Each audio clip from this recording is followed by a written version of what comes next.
Have you ever vacuum sealed a food that you were so excited was going to store for a couple years, only to open it up a few years later and find out,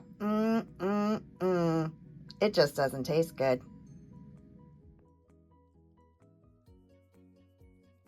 Hello, everybody. This is Deb from Just Do Something Homestead, and today we're going to talk about the 5 types of food you should not vacuum seal. Just because you can vacuum seal something doesn't mean you should vacuum seal it. And although I've listed many of these in the past, this video is a little bit different. I'm not going to list the 5 foods you should never vacuum seal. You can find those lists anywhere. Instead, I'm going to list 5 different categories of foods that you may want to completely avoid. And stick around to the end of this video because I'm going to show you step by step how to vacuum seal. Well, we did it, folks. We made it to 2025. Who would have ever thought that we would have made it this far? What a tough year it's been. And I wish I could just say year. It's been a tough, 4 or 5 years. So a lot of people say, Deb, why in the world do you stock up on food? Let's talk about it. Well, first off, we are farmers, and I think the farmers just look at things a lot different than people who go to the grocery store to buy their food. In the spring, I plant seeds. In the summer, I harvest my food. In the fall, I preserve it, and then the rest of the year, we eat what we grew until we can grow some more. And so all my life, that was pretty much all that I knew. But then about 15 years ago, I got into vacuum sealing. And oh my goodness, I could now start storing foods that I purchased. Now instead of eating soups and stews with our homegrown vegetables and fruits, we could eat pastas and rices and baked goods. And a few years ago, when the stores were shut down and many people were trying desperately to find food, well, we had plenty. So all in all, I think the number one reason that I stock up is food security.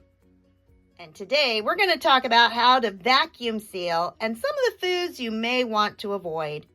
Unfortunately, a lot of this is from my personal experience of vacuum sealing foods that just don't last. And unfortunately, that meant throwing out food. So hopefully you can learn from my mistakes and not make the same ones yourself. And if you are brand new to our channel, welcome aboard. My name is Deb. My husband Jim and I have a homestead in West Virginia. I am actually a full-time teacher. I love to preserve food, whether it is canning, vacuum sealing, dehydrating, or freezing. But beyond that, I love to crochet and go thrifting. Well, hi, honey. Well, hi, sweetheart. So let's get started on today's video. Number 1, I stop vacuum sealing foods that are stored better in other ways. I stop vacuum sealing all my fruits and vegetables except for corn. The rest of them all either go in the freezer or I can them. I used to dehydrate all my beans and peas and carrots and all of those and then vacuum seal them. They only last about a year, so I'm not gaining a lot. It is far easier to can them or freeze them. The reason I still vacuum seal dried corn is that it is delicious as cornmeal. And it's super easy. All I do is go to Aldi. I buy these bags of their super sweet organic corn in the frozen section. And I bring it home and I dehydrate it. These bags are between $1 and $2. They're not really expensive. And then once it's dry, I vacuum seal it. From there, I grind it into cornmeal. Another item I do not vacuum seal is spaghetti. Now, I'm not talking about pasta because most of my pasta is vacuum sealed. But when I did spaghetti and angel hair and linguine, they were too long. So I spent an unbelievable amount of time breaking them in half to get them into the jar. And then it's just a pain to get it back out when you want to use it. So all spaghetti gets put into one of these latch boxes and frozen in my freezer. I also freeze gallons of water, nuts, and yeast. Now you're looking at some nuts right here that are vacuum sealed. This is for short-term storage. I'm talking less than 6 months.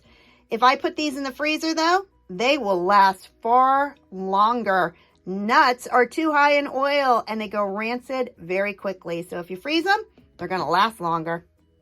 2 other items I just recently stopped vacuum sealing is baking mixes such as this one, and believe it or not, cereal. I hate to say it, but I've been gravely disappointed in the quality of these cereals and baking mixes over time. When you have items that have multiple ingredients in them, each one of those ingredients has a different storage life. A good example is right here. Those are almonds. And so what has happened is some of the items might last for 2, 3, 4, 5 years. Others are only good for about 6 months. To remedy this, I'm doing 2 things. First off, I'm eating a whole lot more oatmeal. And second off, when I do get cereal, I'm putting them in pint jars and eating them within 2 days. And in regards to baking mixes, I am storing more ingredients and baking more homemade. Number 2, don't stock up on foods that require other food items that you didn't stock up on. Rice, pasta, and beans are fantastic items to stock up on. But how are you going to serve them? If all you have is jars and jars of rice and stored water, you're going to get pretty sick of eating plain old rice. What I recommend is to think of your favorite recipes. If you eat a lot of pasta, think about what those recipes are. Do you need to have some pasta sauce? What about some beef broth or even some stock cubes? All those things are going to need to be stored as well, or you're just going to be eating boiled pasta. Number 3, don't stock up on foods you don't eat. Last year, when I mentioned that I really don't store dried beans because I don't like them, I was harshly criticized. Many people said, "Hey lady, if you're hungry enough, you will eat beans." Well, I'm fully aware of that. But I'm not going to waste my storage space, my time, and my money to save beans when I can just grow some in the garden and they'll be ripe in about 5 weeks. So for me, that is simply not something I want to store. And here's another example. People are buying these like there's no tomorrow. Do you even like beef stroganoff with noodles, or would you have a better investment of storing the foods you will eat? Number 4, don't waste your time vacuum sealing foods that have little to no nutritional value. And here's a prime example. These are peanut butter Oreo cookies. I vacuum sealed these in 2023, and they are 100% completely rancid. A waste of time, space, and money. Now these marshmallows are a little bit different. These are freeze-dried marshmallows, so they are not losing quality like the Oreos did. But what are you going to do? Sit down and eat a half gallon of marshmallows when you're hungry? No, you need to be using again your resources to stock up on food that's going to keep you healthy. Marshmallows, candies, and cookies are fine for short-term storage, but if you're looking for the long haul, start looking for foods that are going to give you a bigger bang for your buck. And number 5, don't vacuum seal foods that are simply too high in moisture. One of these foods is raisins. Did you ever wonder why they keep them in cardboard? That's because there's too much moisture, and if you vacuum seal moisture, you're going to get mold. I just had a subscriber tell me that all of their vacuum sealed food was getting moldy. It would start up on the lid and it would move down, and they wanted to know what they had done wrong. It wasn't until they told me they were boiling the lids and then putting them directly onto the jar that I realized those lids were wet. Moisture and vacuum sealing do not go well together. I want you to look at these marshmallows. I had actually seen a video where someone was vacuum sealing fresh marshmallows, and I thought, well, that's pretty cool. And they would expand and get really big, and they would stay soft, and I thought, ooh, I love marshmallows. But I want you to look very closely. That is mold. I'm just very thankful that I saw it before we ate it. That's because marshmallows have way too much moisture in them. Another item that is too moist to vacuum seal is your brown sugar. And if you can squeeze it and it is soft, you cannot vacuum seal it. As I've shown you in the past, I use a wide mouth quart jar. I put my brown sugar in there. I place my brown sugar bear on top of the sugar, and then I seal it with a plastic lid so I do not remove the air. That was a super quick list of the 5 areas of items I don't vacuum seal, but right now I'm going to show you step by step how to vacuum seal popcorn. And honestly, it'll take all of 2 minutes. First, fill your jar. I like to use half-gallon jars that are washed and completely dried the day before. This half-gallon jar holds 3 20-ounce bags of popcorn. Shake it back and forth, thump it on your counter, but what it's going to do is lower the level by removing some of the excess air. Then wipe the rim. I use my clean hand. Yes, it is in fact clean. And then I put on a lid. It does not have to be new. And as you can see, this one has writing on it. It is used. And for vacuum sealing, you use it until it doesn't work anymore. Add the attachment. I did have to purchase this on Amazon for about $13.99. And push it down until it's on solid. Plug in the port. Then turn on your sealer and hit accessory.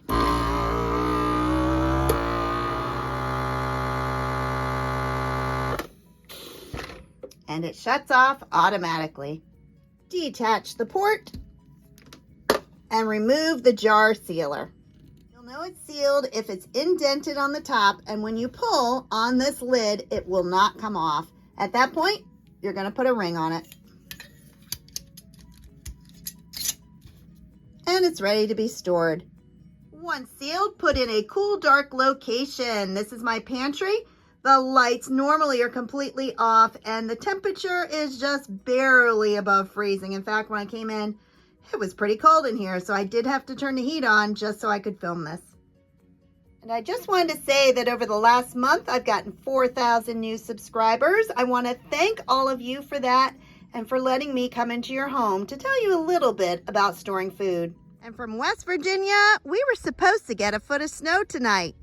They've now upped it to 16 inches. Woohoo! School is already canceled. So if you are in this line of storms, please be safe. If you found this video helpful, please like, subscribe, and share. Have a blessed day, everybody. Bye-bye.